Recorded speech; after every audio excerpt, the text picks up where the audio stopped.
कि दोनों तरह की प्राणियों में दोनों तरह की शक्ति अर्थात दोनों तरह के अंश रहते हैं। एक चेतन अंश है, एक जड़ अंश है। अब उनमें से कई प्राणी है वो चेतन परमात्मा की ओर मुख्यता से चलते हैं और कई प्राणी चेतन से विमुख होकर जड़ता अर्थात भोग और संग्रह की ओर मुख्यता से चलते हैं। इस प्रकार चेतन और जड़ की मुख्यता को लेकर प्राणियों के दो भेद। दो भूत सर्गो लोकेस्मिन दैव आसुरेव च दैवो विस्तरशः प्रोक्त आसुरम पार्थ में शृणु। इस लोक में दो तरह के प्राणियों की सृष्टि है, देवी और आसुरी। देवी को तो भगवान कहते हैं, मैंने विस्तार से कह दिया, अब तुम मुझसे आसुरी को विस्तार से सुनो। इस संसार में दो तरह के प्राणी समुदाय हैं। आप देख लीजिए कि मनुष्यों में भी आपको सात्विक मनुष्य जो है वो दैवी संपत्ति वाले मिलेंगे और राजसी और तामसी हैं वो आसुरी संपत्ति वाले मिलेंगे। ऐसे पेड़ों में देखें तो पेड़ों में भी पीपल है वो सात्विक सृष्टि वाले हैं और जो बहुत सारे कटीले जहरीले वृक्ष हैं वो आसुरी तरह के हैं। हालांकि जितने भी मनुष्य के अलावा जितनी भी योनियां हैं वो समस्त योनियां हैं वो आसुरी योनियां ही कही गई है, क्योंकि उनमें अपने आप को सुधारने का विशेष अधिकार भी नहीं है, योग्यता भी नहीं है और वो इस विषय में लाचार है। लेकिन मनुष्य है वो सुधर सकता है। आसुरी संपत्ति का अभी भगवान विस्तार से वर्णन कर रहे हैं, तो इसमें सबसे पहले जो बात कही है वो बहुत ही हम लोगों के लिए काम की है। वो आगे के श्लोक में आएगी। अभी तो दो तरह की सृष्टि का भगवान ने इस श्लोक में वर्णन किया है। मूल बात इसमें ये बताई है कि मनुष्य है, इसमें ऐसी शक्ति है कि ये प्रकृति के अंश का त्याग करके अर्थात इसकी ममता, कामना, अहंता इत्यादि का त्याग करके स्वयं परमात्मा के सम्मुख हो सकता है, जड़ प्रकृति से सर्वथा विमुख हो सकता है। तो उसमें स्वतः ही देवी संपत्ति जागृत हो जाती है, क्योंकि दैवी संपत्ति तो सब में है ही। सत्य होने से उसका अभाव हो ही नहीं सकता। जैसे महाराज जी ने कहा कि क्रूर से क्रूर कसाई है उसमें भी दया रहती है। अगर दया नहीं रहती होती तो वो अपने परिवार के सदस्यों को भी मार देता। इसी तरह से चोर में भी साहूकारी रहती है। चोरों का सरदार है वो ये कहता है कि सच्ची सच्ची बात बताओ, तुम कितनी चोरी करके लाए। अर्थात उनमें भी कहीं ना कहीं सच का अंश अवश्य रहता है। देवी संपत्ति से रहित तो कोई हो ही नहीं सकता।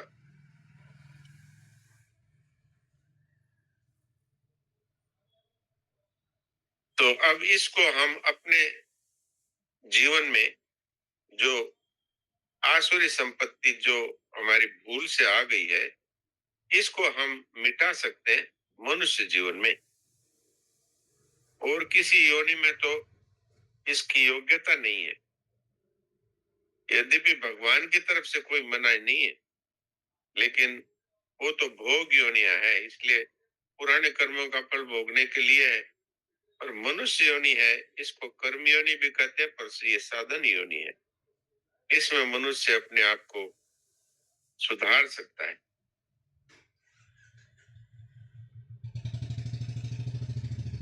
परमात्मा का अंश होने से देवी संपत्ति से रहित कोई हो ही नहीं सकता। भगवान ने यहाँ लोकेस्मिन कह करके ये बताया है कि इस पृथ्वी मंडल में ही विशेष अधिकार मिलते हैं, जिससे मनुष्य आसुरी संपत्ति का सर्वथा त्याग कर सकता है। और खास से भारत भूमि है, इसकी बड़ी प्रशंसा की है। इसके लिए आपने ये अभी सुनाई है कि किस तरह से देवता लोग भी भारतवर्ष में जन्म लेने वालों को अत्यंत बड़भागी मानते हैं, क्योंकि यहाँ पर विशेषता से परमात्मा की तरफ चलने की बात मिलती है। आप देख लो, भारतवर्ष के अलावा जो दूसरे दूसरे देश हैं, उनमें मनुष्य कहलाते तो हैं, लेकिन उनमें आसुरी संपत्ति की ही मुख्यता दिखाई देती है। अभक्षण से भक्षण करना और हिंसा करना और तरह तरह के पापों में लगे रहना, इस तरह की प्रवृत्ति विदेशों में पाई जाती है। अब वो जन्म से ही बच्चों को मांस खिलाना और जन्म से ही इस तरह के कार्य करना जो कि शास्त्रों में जिनको पाप बताया गया है, वो सिखाया जाता है। महाराज जी ने अगले श्लोक में इसकी व्याख्या में ये बात भी बताई है कि ऐसे ऐसे लोग हैं जो भगवान को मानते ही नहीं और केवल पिंड प्राण पोषण परायणी है। वो, उनको आरंभ से ही अच्छी शिक्षा नहीं मिलती, उनको जन्म से ही कुसंग मिलता है।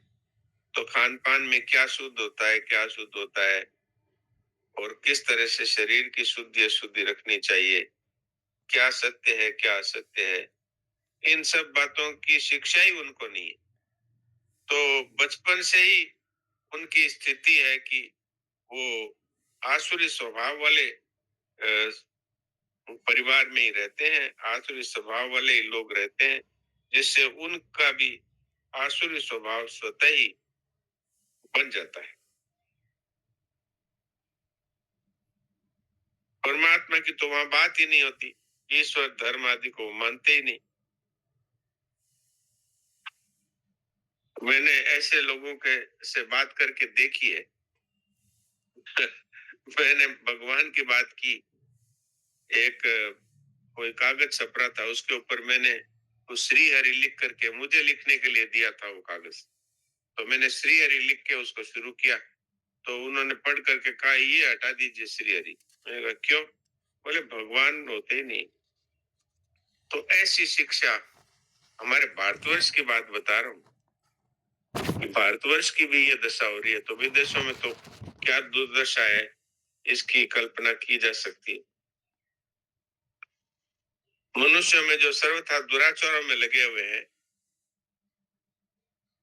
वो तो वास्तव में नीच योनियों से भी ज्यादा दोषी है, क्योंकि नीच योनियों वाले तो बेचारे वो जानते नहीं, आसुरी योनियों में पड़े हैं और उनके पास जानने की योग्यता भी नहीं।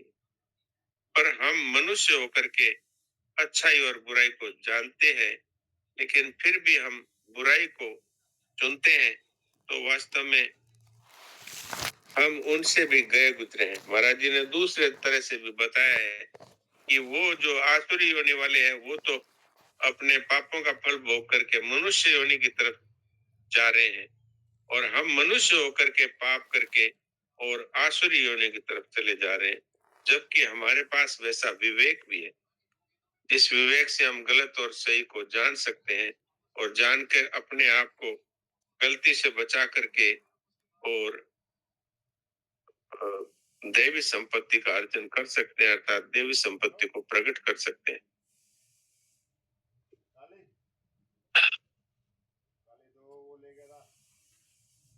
तो आपने कहानी तो अभी सुनी थी कि किस तरह से कबूतर कबूतरी है, उन्होंने भी अपने आप को और अतिथि के लिए अपने जीवन को स्वाहा कर दिया।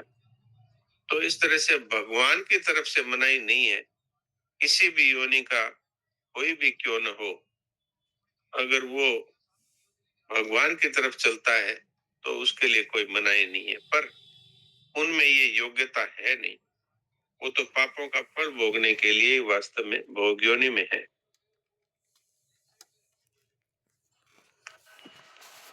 प्रवृत्तिम च निवृत्तिम च जनान विदुरासुरा न शौचम न चापि चाचार न शौचम न पिचाचारो न सत्यम तेषु विद्यते। भगवान से विमुख मनुष्यों में आसुरी संपत्ति कैसे आती है उसका क्रम बताया।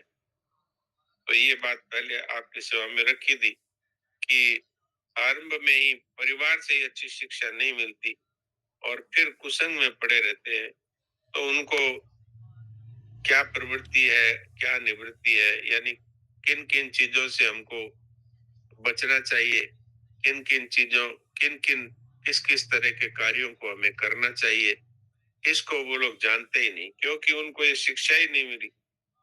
क्या खाना चाहिए, क्या नहीं खाना चाहिए, क्या कार्य करना चाहिए, क्या कार्य नहीं करना चाहिए, इस नारायण तरह की नारायण। उनको। जी नारायण। आचार्य जी, ये इस हिसाब से तो जैसे प्रबल किसी का प्रारब्ध रहता है, जैसे अपन ने देखा पशु पक्षियों का भी जो प्रारब्ध इतना प्रबल रहता है कि उनमें भी इस तरह की भावना रहती है, लेकिन वो सबका नहीं होता है। जैसे मनुष्य जीवन में भी जो बच्चे रहते हैं, तो मतलब ऐसा लगता है कि माता पिता की बहुत बड़ी गलती होती है इसमें, शिक्षा देने में, कि शुरू से ही उनको, जैसे अभी आजकल ये देखा जा रहा है कि पाश्चात्य की तरफ भाग रहे हैं अपन, और पाश्चात्य वाले उस चीज को समझ रहे हैं, तो मतलब कि माता पिता का बहुत ज्यादा महत्व है उनको शिक्षा देने में, या फिर उनका जो प्रारब्ध है वो ही उसका कारण है? नहीं, ये प्रारब्ध का कारण नहीं है, ये संग और कुसंग का मामला है। प्रारब्ध से अगर मनुष्य किसी तरह से यदि कुसंग में पड़ भी जाता है, तो वो उसमें ये विवेक रहता है कि वो अपने आप को सुधार ले। लेकिन ये बात अवश्य है कि कुसंग में पड़ने से और मनुष्य का पतन हो जाता है। तो भगवान तो मनुष्य बना देते हैं, लेकिन उनका उसी तरह का उनको कुसंग मिल जाता है, तो उससे उनकी ये स्थिति हो सकती है। तो इसलिए सत्संग की महिमा को विशेषता से कहा है कि विवेक तो सबको दिया है भगवान ने, लेकिन बिनु सत्संग विवेक न होई। विवेक तो है मनुष्य होने के कारण, लेकिन उसको अगर कुसंग है तो उसका विवेक जागृत नहीं होता। जी। तो ये वास्तव में बात ऐसी है, इसलिए देवताओं ने भी कहा हम भारतवर्ष में हमारा जन्म हो, और भारतवर्ष में भी जन्म हो तो ऐसे परिवार में हो जहाँ पर दैवी संपत्ति वाले माता पिता हो। तो ये भगवान की विशेष कृपा से ऐसा मिलता है। अब मनुष्य ने अपने मनुष्य जीवन में कितने सारे अच्छे अच्छे कार्य किए हैं, उनकी अगर अधिकता है तो उनको वास्तव में आगे भी वैसे ही संग की प्राप्ति हो सकती है। और जो पहले से ही मनुष्य जीवन में भी बहुत ज्यादा आसुरी संपत्ति में लीन रहे हैं, उनकी फिर कुसंग में भी उनकी उनका जन्म हो सकता है। तो इसीलिए भगवान ने ये बात कही भी है कि जो मेरी तरफ चलने वाले हैं, उनको किसी कारण से कमी भी रह जाती है, तो वो शुद्ध श्रीमानों के घर में जन्म लेते हैं, मनुष्य होकर के भी। जी। और उससे भी अधिक जिनकी साधन संपत्ति रही है, वो सीधे योगियों के कुल में ही जन्म लेते हैं। तो वो अगर आपने मनुष्य जीवन में अच्छा अपना उत्थान किया है, देवी संपत्ति का विशेषता से आपने आचरण किया है, तो भविष्य में भी आपको वैसा ही संग मिल सकता है। अब नहीं तो बताइए वो शुद्ध श्रीमान कौन से होते हैं कि जो धन तो उनके पास खूब है और उनके पास संपत्ति है, उनके पास मान मान है, सत्कार है, बड़े ऊंचे लोग हैं, पर वो हैं शुद्ध श्रीमान अर्थात भगवान की तरफ चलने वाले। तो संस्कारी भगवान की तरफ चलने वाले श्रीमानों के घर में जन्म होता है। और अथवा जो बहुत वैराग्यवान थे पूर्व मनुष्य जन्म में, उनका सीधा योगियों के कुल में जन्म होता है। थोड़ी बहुत भोग की इच्छा बाकी रह गई हो तो उनको शुद्ध श्रीमानों के घर में जन्म होता है। पर वो दैवी संपत्ति की विशेषता होने से ही उनका उस हिसाब से जन्म होता है। इसलिए हम लोगों को विशेष सावधानी ये रखनी चाहिए कि भाई बच्चों को शुरू से ही हम ये ये शुद्धि है, ये अशुद्धि है, ये खाना चाहिए, ये नहीं खाना चाहिए, और सिर्फ शिक्षा ही नहीं, हमारे परिवारों में भी हमारा इसी तरह का माहौल होना चाहिए कि भाई अरे हाथ जूठे हो गए, हाथ धो के आओ। और जूठा जूठा ही खा लिया, किसी के साथ बैठ के जूठन खा रहे। इसको अगर हम बच्चों को शुरू से मना करते हैं, अर्थात हम स्वयं भी वैसा पालन करते हैं, तो बच्चों में उस तरह के स्वभाव आते हैं। इसलिए जी। एक अच्छे संघ की और अच्छे परिवार की बहुत बड़ी आवश्यकता है। इसलिए महाराज जी ने कहा, आरंभ से ही अच्छी शिक्षा न मिलने से वे मनुष्य मनुष्य नहीं, एक्चुअल में इनको प्राणी कह दिया, आसुर प्राणी। प्राणी वही है जिसमें विवेक, प्राणी वही है जिसने विवेक को काम में नहीं लिया।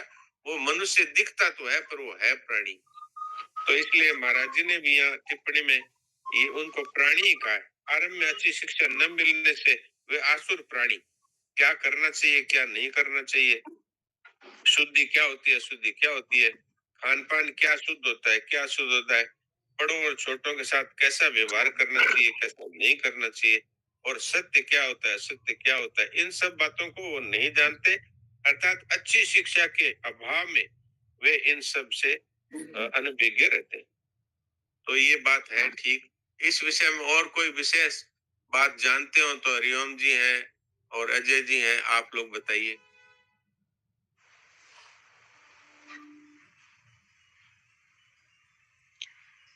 ये सबसे पहला संग तो माता पिता का ही होता हाँ हरिओम जी बताइए। हाँ दरअसल एक चीज मुझे आज पता चला है कि आपके सत्संग में 3 महीना 4 महीना से लेकर के 90 साल वाले क्यों शामिल होते हैं, वो आज की टिप्पणी से समझ में आ गया। जी जी जी, पारिवारिक सत्संग में हाँ सबसे छोटा बच्चा है जो माँ की गोदी में बैठ के सुनता है, वो है अभी 4-5 महीने का हो गया होगा। और सबसे वृद्ध माता जी है, वो 97-98 वर्ष की है। तो वो इसीलिए रखा गया है कि भाई परिवार के परिवार जुड़े। और मैं तो उसमें ये कोशिश करता हूँ कि वो बच्चे ही श्लोक बोले, बच्चे ही सार सत्संग का लिखें और फिर बच्चे ही सत्संग का सार सुनावे। इस तरह की मेरा विचार रहता है। तो उससे ये बात जो महाराज जी ने आज बताई है कि आरंभ से अच्छी शिक्षा मिलने से अच्छा होता है। अब मेरे भी मुझे दिखता है, मैं अपने जीवन को जब देखता हूँ तो कि मेरे जीवन में जो कुछ भी अच्छाई है वो माता पिता के संग से, माता पिता की शिक्षा से ही आई है, और जो बुराई है वो सब कुसंग से आई है। जी है। जी, बहुत सुंदर। पूछना हो तो पूछ लो, समय हो रहा है।